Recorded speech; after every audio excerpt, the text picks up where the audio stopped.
আপনাদের প্রোগ্রামে আমরা আসতে পারলাম। উনি ফ্যামিলি নিয়েই আসেন, আপনাদের নিশ্চয়ই সবার সঙ্গে পরিচিত আছেন এবং প্রত্যেকবারই উনি আসেন। এবং এই যে আমরা একদিনের জায়গায় দুদিন, দুদিনের জায়গায় 3 দিন, এই যে অ্যারেঞ্জমেন্টটা ওনার ইন্সপিরেশনেই আমরা কিন্তু এটা চালিয়ে যেতে পেরেছিলাম। আজকে উনি ওখানে বসে কষ্ট পাচ্ছেন, আমাদের বারেবার বলছেন যে আপনারা আনন্দ করুন।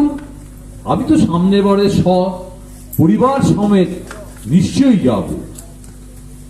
আপনারা আমাদের যে সুইট ফ্যামিলি বলে একটা হোয়াটসঅ্যাপের গ্রুপ আছে, সেখানে দেখবেন উনি লিখছেন যে আমার খুব যাওয়ার ইচ্ছে ছিল, কিন্তু ঠিক 2 দিন আগে ওনার এইরকম একটা অবস্থা হওয়ার জন্য আসতে পারিনি।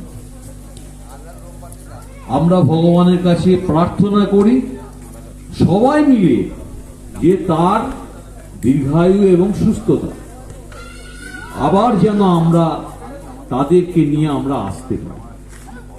আর সত্যি কথা বলতে কি, এই যে আমি 4 জনের নাম বললাম, এই 4 জনের প্রত্যেকবারই বলি অক্লান্ত পরিশ্রম করে যাচ্ছে, অক্লান্ত পরিশ্রম করছে, কিন্তু তার বিনিময়ে তারা একটা হাততালিও পায় না।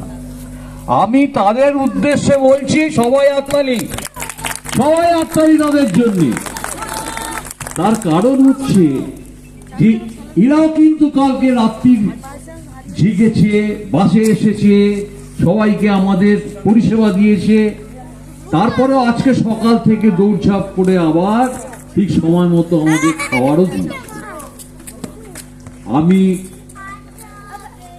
তাদেরকে আমি আশা করছি যে আগামী স্যার থাকলে এবছরই করতাম, যেহেতু স্যার এবার আসতে পারেননি, সেহেতু আগামী বছরে নিশ্চয়ই তাদের জন্য কিছু একটা আমার তরফ থেকে উপহার থাকবে।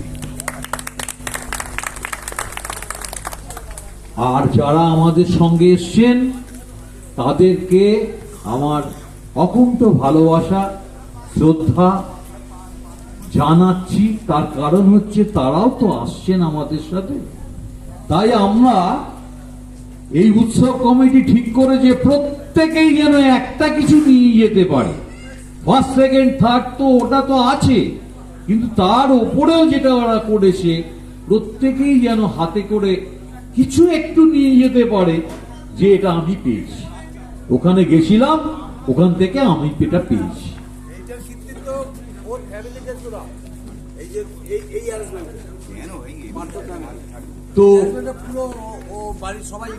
তো যাই হোক, এইরকম একটা অবস্থার মধ্যে এখন মানে ভীষণ রকম ভাবেই সামাজিক, অর্থনৈতিক সব ব্যাপারেই মানুষ খুব বিতশ্রদ্ধ হয়ে পড়েছে।